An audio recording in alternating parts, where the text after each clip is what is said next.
golden brown, pillowy soft, and slightly sweet. Let's make gluten-free Hawaiian rolls. I'm Jamie with Savorysaver. I share gluten-free recipes, tips, tricks, and resources to make your gluten-free lifestyle easier. So please consider hitting subscribe, and let's get started. Before we get started making these gluten-free Hawaiian rolls, let's go over some initial recipe notes. That way there, when we get to the recipe, we can just go right through it and get to trying them. This recipe is by Katie over at the website Wheat by the Wayside. I have made one of her recipes before on this channel. They are gluten-free cinnamon rolls. They came out really well, so I'm excited to be trying another one of her recipes. So Katie's recipe, this one and the last one I did, really easy instructions. She gives you notes on what you need to do. She gives you substitutions on stuff. I really like the way she lays out a recipe. Her actual blog post is full of tips to help you get good results with the recipe.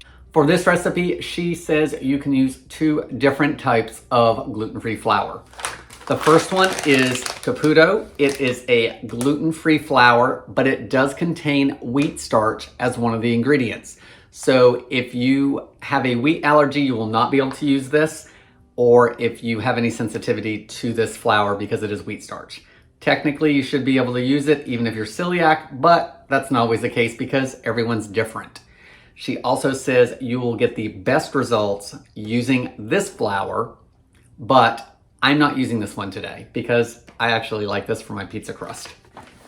The next flour she recommends is Cup4Cup. So I'm actually use Cup4Cup. Let's go over the ingredients in it. Some of you will not be able to use this one because it has milk as one of the ingredients. But let's go over the ingredients and keep moving. The ingredients are cornstarch, white rice flour, brown rice flour, RBST-free milk powder, tapioca flour, potato starch, xanthan gum. So those are the ingredients in this blend. The other blend, I will link below to that blend as well as this blend in case you want to look at both of them.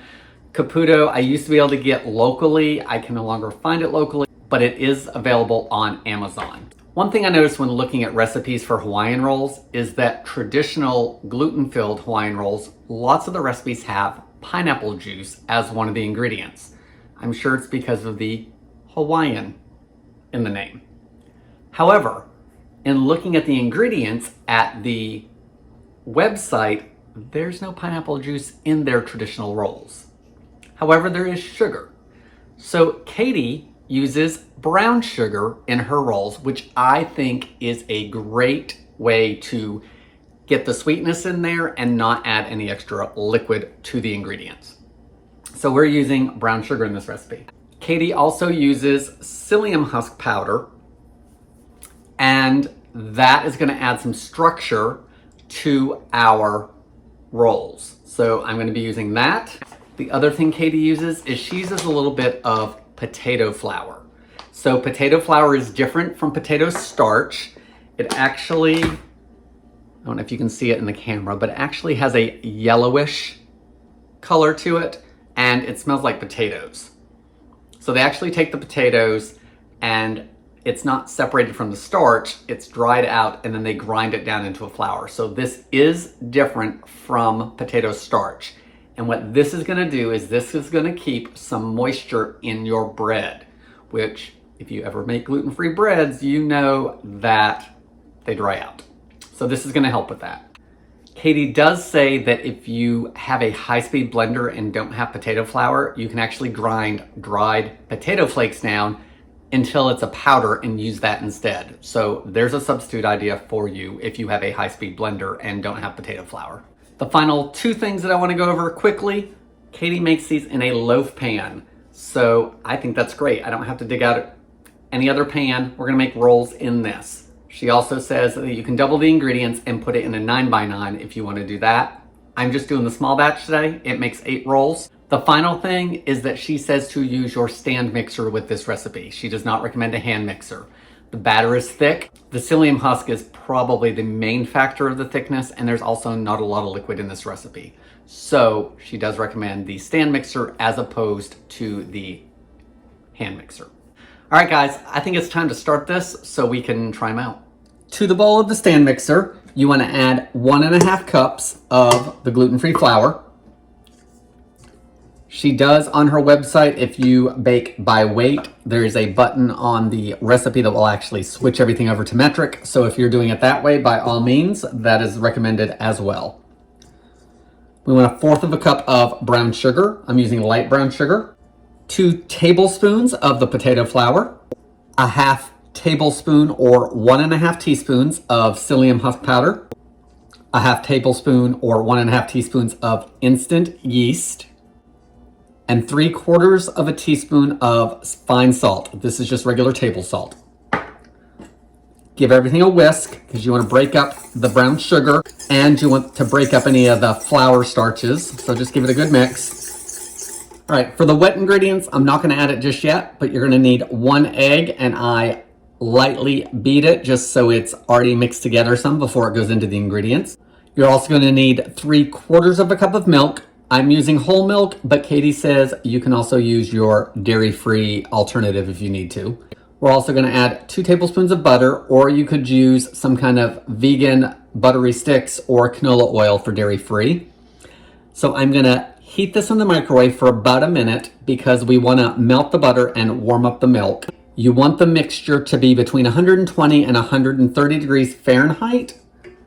So get your thermometer ready so we can have an accurate temperature. So let me get this heated up and then we'll mix everything together. I've got the butter and the milk heated up. I've got my paddle attachment on the mixer. I'm gonna lower the paddle and I'm gonna blend this at low speed to get everything combined. And once the milk and the butter is all in there, I'm gonna add my egg to the mixture as well.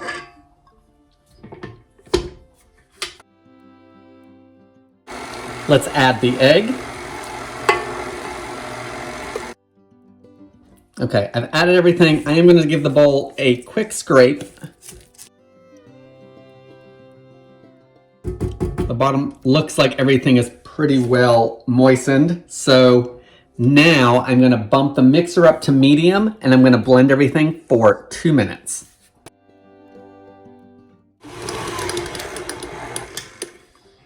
Okay, 2 minutes is up. Let's take a look at it. It is pretty thick and sticky.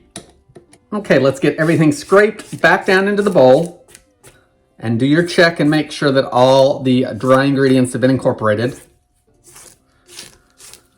Okay, we're done with the mixer, so let's push it to the side. There's the dough, and it is sticky, but it actually, with the silicone scraper, has scraped away from the bowls nicely.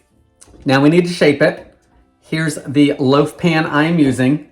I've got it greased. I've used shortening just because I feel that that gives better coverage. You use whatever kind of grease you decide works best for you. I also have my 1/4 cup measuring cup that the brown sugar was in. This is how we're gonna measure them out. You want 1/4 cup per roll. And Katie doesn't say this, but I'm gonna give this a little spray with cooking spray because I have a feeling if it's gonna be sticky, then this is gonna help that. She also says to lightly grease your hands with cooking spray or oil. So I'm going to do that as well because we're going to shape it. So this is going to be a recipe that is definitely a little messy. All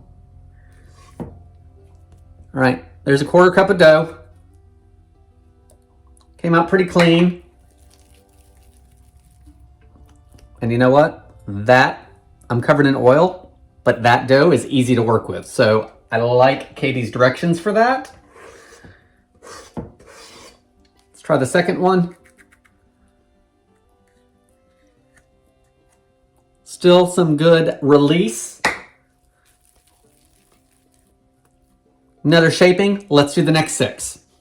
Okay, rolls are done, 8 of them.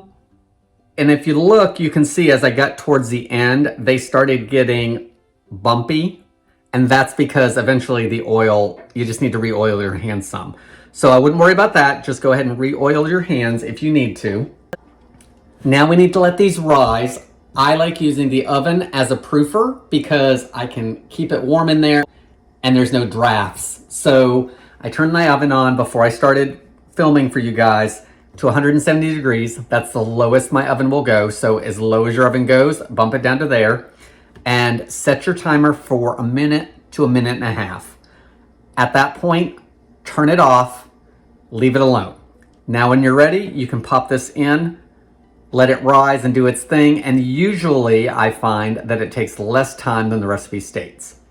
So I'm going to cover this with a towel. Katie says to let it rise for about an hour or until they're double in size. I'm going to check it in 30 minutes just because I don't want these to overproof.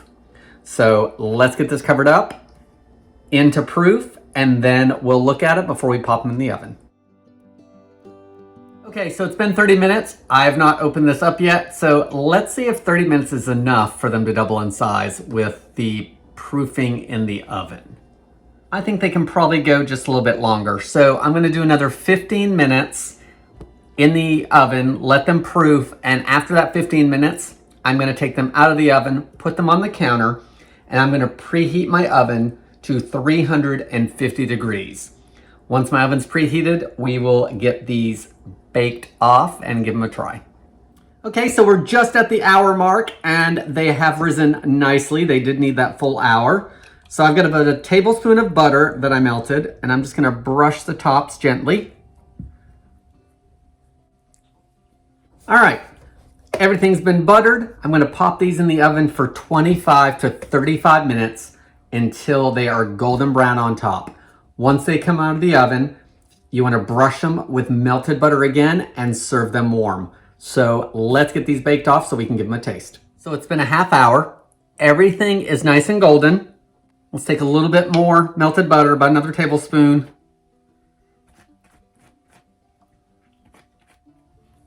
All right, guys, I'm gonna get these out of the pan, get a couple photos for you guys, and then we're gonna give them a taste.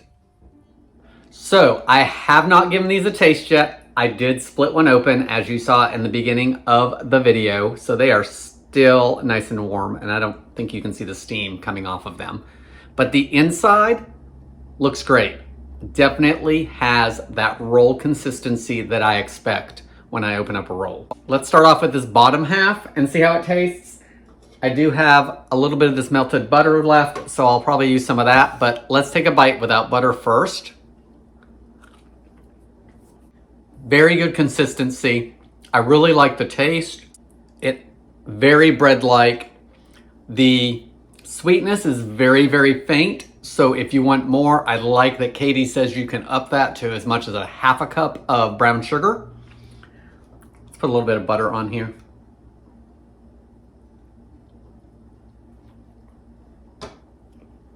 Really good flavor. Good taste, good texture. They're cooked through. This took 30 minutes in my oven, but it's a 25 to 35 minute range, but they were golden brown and they had that bread roll smell at 30 minutes. So I took it out. The rest are right here. I was able to pull it apart, which I like. You can see how good they look next to each other. All right, let's go over a few things so I can finish this roll. In regards to the recipe, I did this by volume. I did not do it by weight, and it came out fine. Katie's site does have a conversion that will let you convert it from volume over to weight. So by all means, if you prefer cooking by weight, go ahead and do that. Ingredients. Katie recommends making it with Caputo gluten-free flour or with Cup4Cup. I use Cup4Cup. She does say that Cup4Cup gives a little bit more of a dense roll, but I didn't have any issues with it. I think it's really good. So if you have Caputo and want to try that, go for it. If you have Cup4Cup, no worries. It came out great. She does use potato flour, which is different than potato starch. Potato flour helps keep some moisture in those rolls, which can be a problem with gluten-free bakes. For any of the ingredients that you may have difficulty finding, check in the description. I always leave things like that down there. So if you want to try to find them online, those are your options for that. Making them couldn't be easier. It was pretty much dump and go, very basic bread instructions. The instructions are easy to follow. Katie does really good instructions with her recipes that I've read over.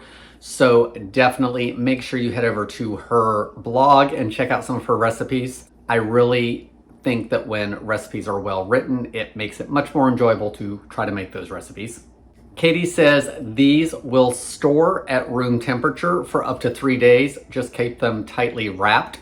I suggest if you're not going to eat them soon that you freeze them for longer storage. Katie actually says you can make these ahead of time a little bit as well. So if you want to make them on one day and then actually bake them off the next day, you would make them all the way through the rise, and then you would cover them with plastic wrap, put them in the fridge, and keep them for several hours or up to overnight, and then bake as directed the next day.